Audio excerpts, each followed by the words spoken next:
The Adventures of Sam Spade, Detective, brought to you by Wild Root Cream Oil Hair Tonic, the non-alcoholic hair tonic that contains lanolin. Wild Root Cream Oil, again and again the choice of men who put good grooming first.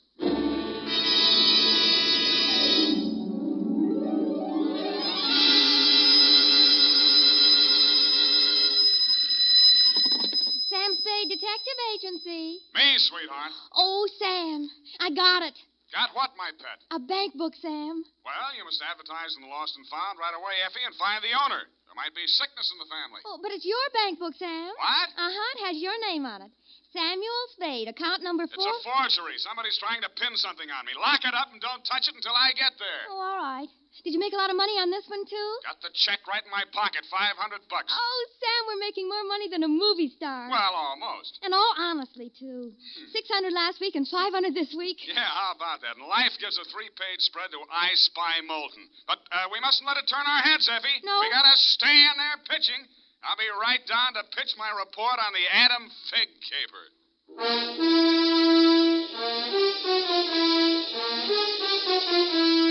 Dashiell Hammett, America's leading detective fiction writer and creator of Sam Spade, the hard-boiled private eye, and William Spear, radio's outstanding producer-director of mystery and crime drama, join their talents to make your hair stand on end with the adventures of Sam Spade. Presented by the makers of Wild Root Cream Oil for the hair. You've heard the saying, you never know until you try. Well, you'll never know how handsome your hair can look until you try Wild Root Cream Oil. See for yourself how neatly and naturally Wild Root Cream Oil grooms your hair. Note how effectively it relieves annoying dryness and removes loose, ugly dandruff. You can get Wild Root Cream Oil Hair Tonic in either the big economy-size bottle or the handy tube. Or you can ask your barber to use it on your hair. But by all means, try it. Don't delay. Get it today. Wild Root Cream Oil. Again and again, the choice of men who put good grooming first. And now, with Howard Duff starring as Spade, Wild Root brings to the air the greatest private detective of them all in The Adventures of Sam Spade. Sam,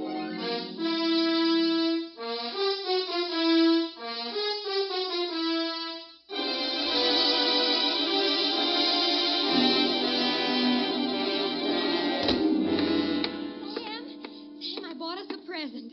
Oh, you're going to love it. Well, we gotta watch these expenses, Effie. There's always something. Yes, but this will be saving. It saves confusion, it saves fretting.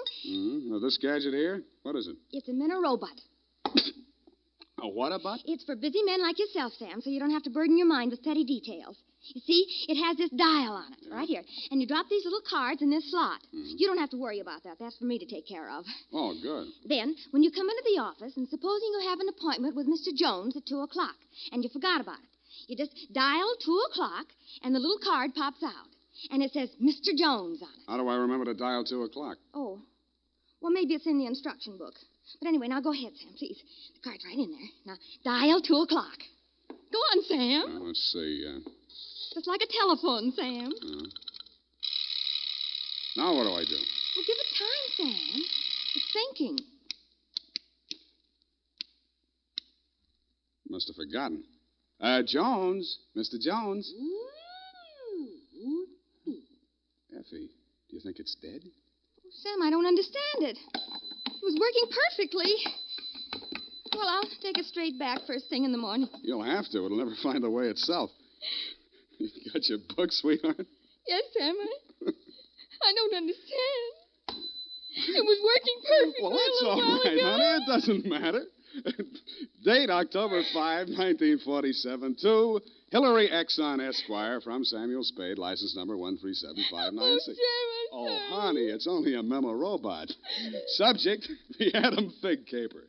Dear Mr. Exxon, October 2nd in San Francisco was one of those days that you see blown off the calendar by a gust of wind in the movies to denote the time is passing.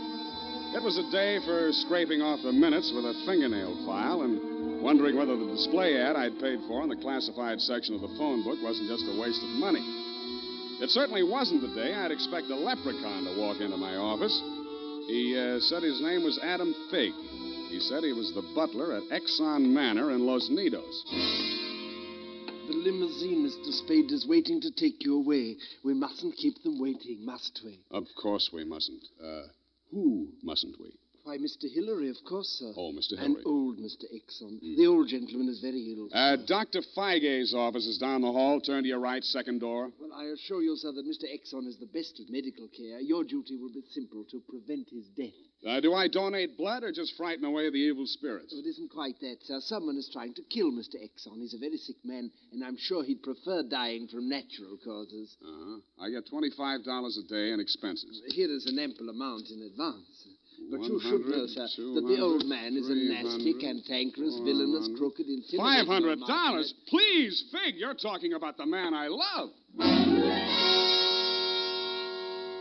Los Nidos was at least an overnight caper, so on my way out, my lovely and charming secretary, Miss Perrine, handed me a brown paper bag which contained A, one pair of socks, darned, B, one shirt, ironed, and C, the apple which she always polishes for me the night before.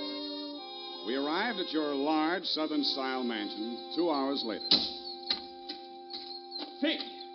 Oh, Figg, where the devil have you been? To the city, sir. I can't find the keys to the liquor closet. Where are all the maids? What happened to that cook we hired yesterday? Who is this man, and why is he wearing that necktie?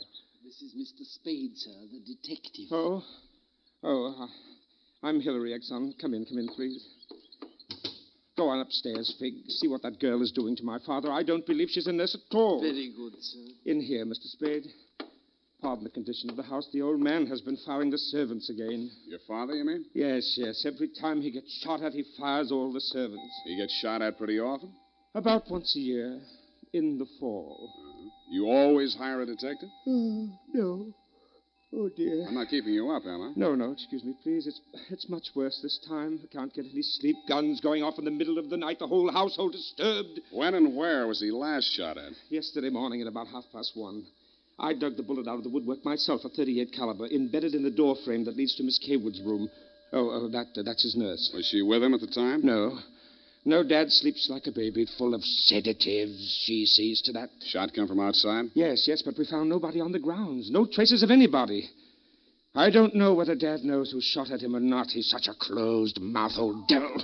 You don't care very much for your father, do you? To be frank, Mr. Spade, if hating weren't such an effort, I would despise him.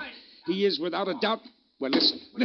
Get out of here! There, that's just a sample. Well, come on, let's see what's eating him now. All right, now get out! Talk to me like that. I tell you, I won't stand for it. Well, you don't have to stand for it. Take that silly painted face out of my sight. Don't you dare to. Get out!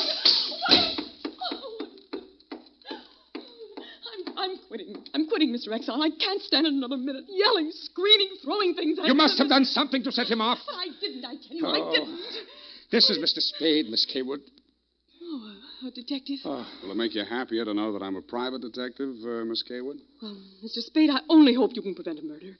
If there's any way at all that I can help, Thanks. I'll see you downstairs after I've talked to the old man. You'd better go in alone, Spade. Oh, Miss Kaywood, do you have a throat spray downstairs? I seem to be congested. Oh, go away.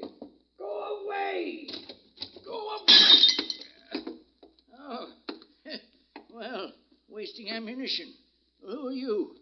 If you're a total stranger, come on in. Well, don't be afraid, son. Come on over where I can look at you.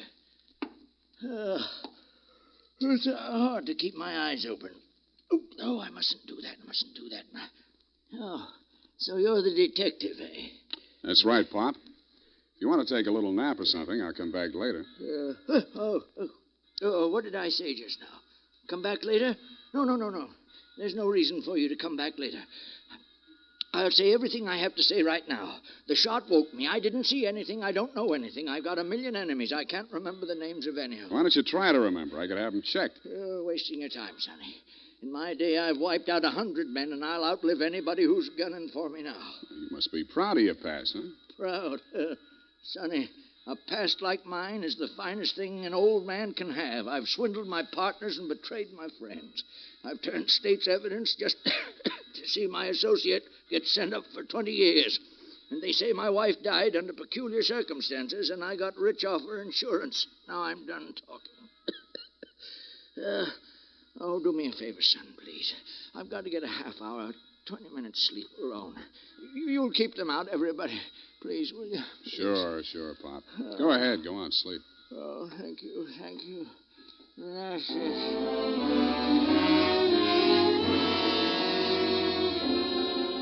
closed his eyes, rolled over, and fell into a heavy sleep.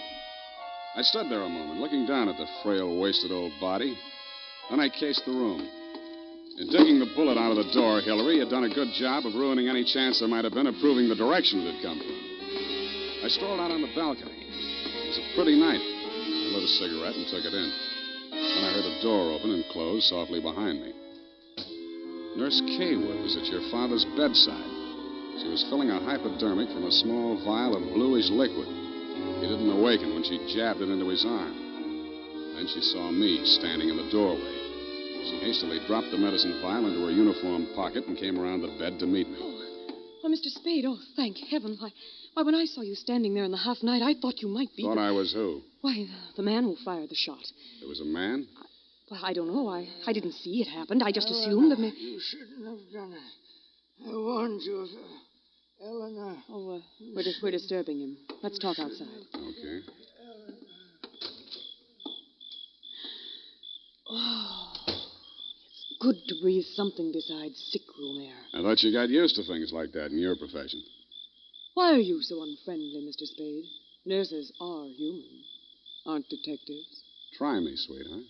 Oh, I know what you're thinking of me. But after a week in this horrible house, that poor old man, he's frightened. He's really frightened. What of? By the shots. 38 caliber or hypodermic? Surely you don't think that He's supposed to be under sedatives. The doctor's orders. Sorry, sweetheart. It's my job to suspect everybody. Can't you forget your job, even for a moment? Sure. If you don't mind the fact that I know you're a liar, that I'd make book you didn't come here primarily as a nurse, and what's worse, your act's not even convincing. Oh. Is it that bad, Sam? Yeah. Almost bad enough to be good. Come here. Oh, I hate you.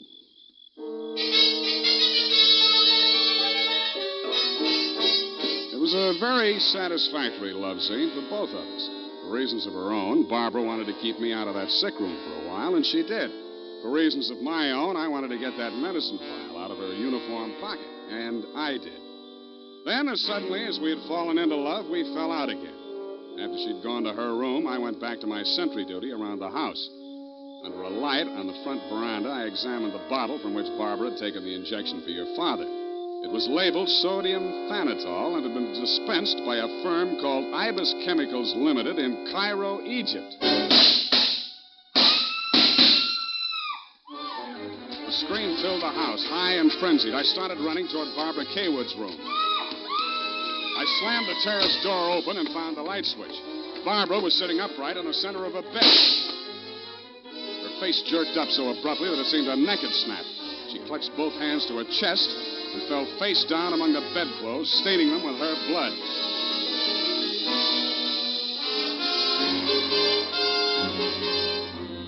I don't know whether I went through, over, or around the screen that stood between her room and the old man's. I circled Exxon's bed. He lay on the floor on his side facing the window. I went outside. A .38 automatic lay on the ground a few yards away from the building. I put that into my pocket and listened. No shadows moving. Nothing. Then he was on me before I could be sure he wasn't a medium-sized tree. Break your back. Be the light. The warm stuff on my cheek might have been the thing's blood or mine. It gathered me up and bent me back and tore at my throat. Then I remembered that hands are stronger than fingers. I started with his thumbs.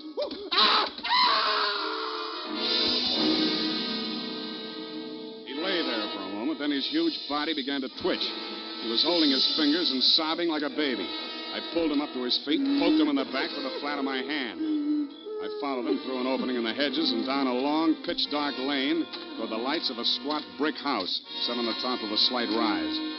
As we approached it, a door opened and light streamed out onto the porch. The tall man framed in the doorway was the last person in the world I expected to see. Ah, Marcus, you brought him. Oh, master, very delightful service, but have much pain in fingers. Always complaining, Marcus. Welcome, Mr. Spade. Come in, my dear fellow. Come in. I've been expecting you. Family fortune by blackmailing me. And if you don't remit, Exxon could have you booked for forgery, blackmail, definition of character. Oh, my dear fellow, please. This is most painful. But if I had but the original letter, I could destroy it and go back to the felt. Ah, the felt. What happened to it? That Figg, that stinker stole it. He burgled my home. Are you taking pot shots at old Exxon? Well, don't be a fool, man. I want Exxon to stay alive. I must find out some part of his life which will have an exchange value that will cancel out what he has on me. By the way, old thing, you met Miss Kaywood. Mm-hmm. At the present moment, she's milking me for $150 a day. Oh? She's supposed to goad the old man, by whatever means necessary, into talking about his past. And that information she is to bring to me. Well, that ought to be easy. Exxon brags about his past. Now, so far, I've learned that Hillary Exxon stole 2 heifers at a livestock show in Abilene in 1906. I feel for you, Captain. That wouldn't get much on the current market, would it? My dear fellow, I've a proposition to make to you. Should you ferret out anything that would be of value to me, I'll reward you handsomely. Well, maybe something can be arranged, Captain. Good, excellent. May I have your word on that? Well, there isn't much time, Captain. I'd better trot on back. I'll show you to the door, sir. And let me warn you, Mr. Spade, for your own good, should you ever hear the thrum of Ibis wings, run, flee. I assured him that I would heed his warning, bade him good night, and started back down the lane in the direction of Axon Manor. Business was going on as usual. There were no shots this time, only the scream. When I got to Barbara's room, you and Adam were standing at her bedside trying to quiet her down. Well, Mr. Spade, is this the way you guard the house against intruders? Where have you been? Ask Adam. What does he mean by that, Figg? I'm sure I don't know, sir. I've not left the house, sir. What happened here? Oh, she woke up screaming. She said someone had come into the room and torn off her bandages. A nightmare, of course. Please, I want to talk to Mr. Spade alone. Oh, please go.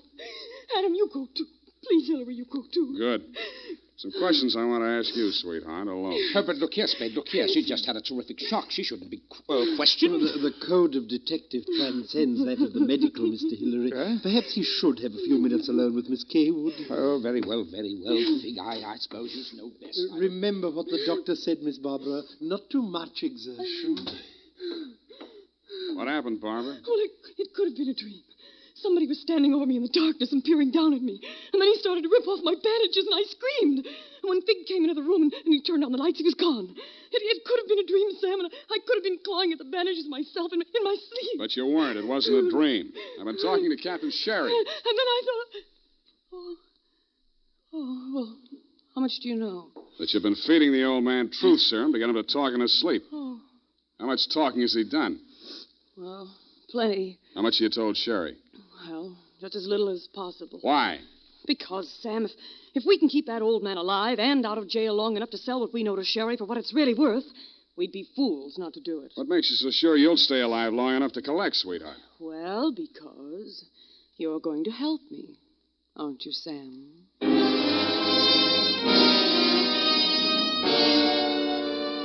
So I helped her, but not for the reason she thought.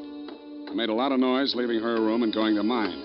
Going back, I didn't wear any shoes. I slipped into a clothes press in her room so quietly that even she didn't hear me. I left the door slightly ajar and waited. Time passed, and I was stiff from standing still. It happened at about 3 a.m.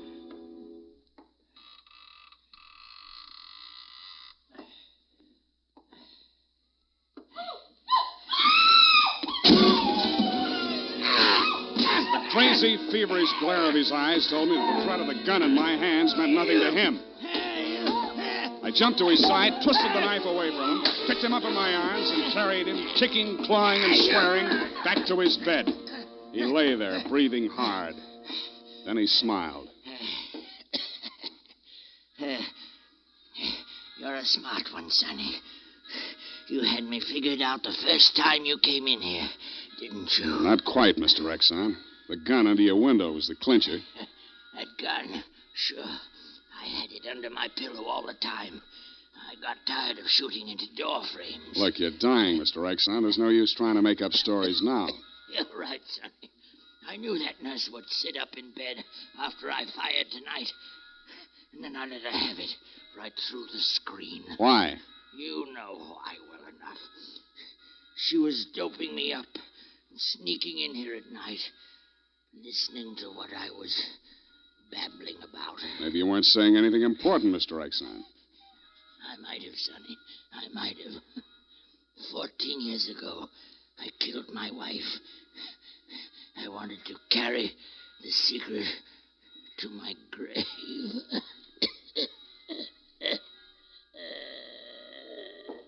You nearly made it at that. Mr. Spade, what's happened? Is he dead? He's dead. Did he say anything, sir? Did he confess anything? You must tell me if he said anything. I didn't hear him say a word. Ah, well. Yeah, Mr. Spade. Charged with a certain texture, a significant quality. There's a certain smell, yes. Ah, an omen. You can inhale it, sir. Journey thou to Nairobi on the veldt. Tarry 7 days, and you will collect the fabulous golden skull of Wizami, king of the Bojamas. Aha! Marcus! Yes, master. Unhook the hooker. Pack the marmalade. We are off to the veldt.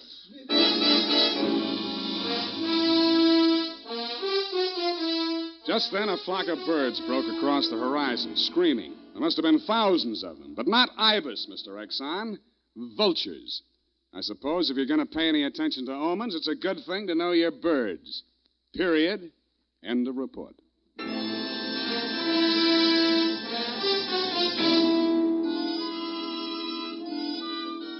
Right now, I have something to say to every man who doesn't use a hair tonic, to every man who says I don't believe in it or I don't need it. That all depends on what you mean when you say hair tonic. If you mean the old-fashioned greasy kind that leaves your hair smelling like a perfume factory, you're absolutely right. But remember, Wild Root Cream Oil Hair Tonic is nothing like that. Wild Root Cream Oil is an entirely new kind of hair grooming preparation. There's not a drop of alcohol in Wild Root Cream Oil, and it contains soothing lanolin that's like the oil of your skin. Most important, Wild Root Cream Oil grooms your hair the right way, neatly and naturally, never leaves your hair sticky or greasy. Get the big economy-size bottle and the handy new tube that's economical, easy to pack when you travel, and grand for the bathroom cabinet. Don't delay. Get it today. Wild Root Cream Oil Hair Tonic. Again and again, the choice of men who put good grooming first. Well,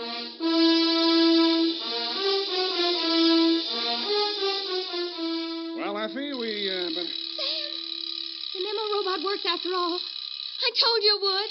Yeah, it just takes a little time, sweetheart. Oh, read the card, Sam. Now, you see? You'd know you were supposed to see Mr. Jones at 2 o'clock. Isn't it wonderful? Well, this card doesn't even mention Jones. Huh? What does it say, Sam? Well, it says, journey thou to Friskin's drugstore, wager $5 on Ira W. in the 3rd at Belmont Park. Oh, Sam, it's psychic. Tarry but a moment. Yes? Thou wilt lose $5. Oh. Good night, Sam. Good night, sweetheart.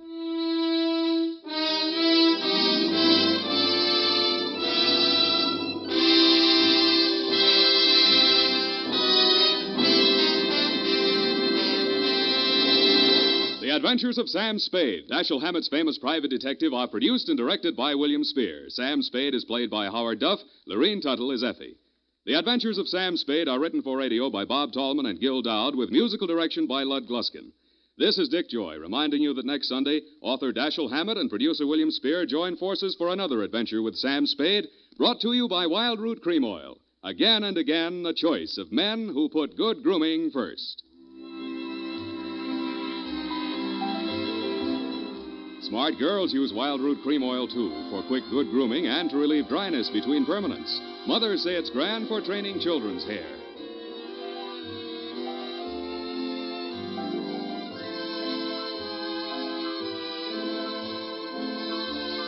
This is CBS, the Columbia Broadcasting System.